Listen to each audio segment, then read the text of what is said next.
जय मसीह की सभी को।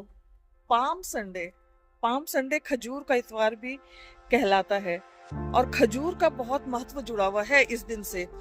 खजूर जो है ना, वो न्याय का प्रतीक माना जाता है। साथ ही साथ खजूर जो है वो आनंद का, खुशी का भी प्रतीक माना जाता है और विजय का भी प्रतीक माना जाता है। वो जब कोई भी लोग लड़ाइयाँ लड़के आते थे और विजयी होके आते थे तो खजूर हिला हिला कर, खजूर के पत्ते हिला हिला कर उनका स्वागत किया जाता था।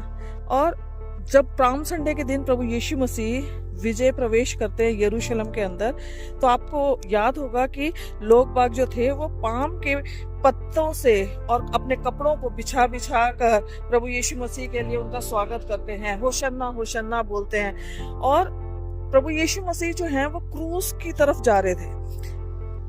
गुड फ्राइडे के दिन उनको क्रूसीफाई होना था, उन्हें ये मालूम था और वो ये जानते थे कि अगर मैं मरूंगा तो मैं मौत को हराकर तीसरे दिन जी भी उठूंगा।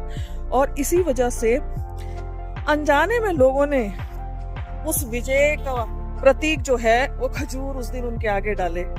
और जब आप जानते हैं कि इस्राएली लोगों का न्याय होता था ना पुराने जमाने में, पुराने नियम के जमाने में, तो दबोरा जो थी ना, उनके जो न्याय किया करती थी, वो खजूर के बाग में खजूर के पेड़ के तले बैठकर इस्राएली लोगों का न्याय किया करती थी। और जहां तक कि खुशी और आनंद का और विजय का प्रतीक माना जाता है, यरूशलेम के अंदर जब पहला भवन बना था ना, जो सुलेमान बादशाह ने बनाया था, तो उन्होंने क्या किया था कि मंदिर की दीवारों के ऊपर, दरवाजों के ऊपर खजूर, करूब और फूल खुदवा दिए थे। तो जो खजूर का जो महत्व है ना, पाम संडे से बहुत जुड़ा हुआ है, क्योंकि प्रभु यीशु मसीह हमारा न्याय क्रूस के ऊपर चुकाने वाले थे।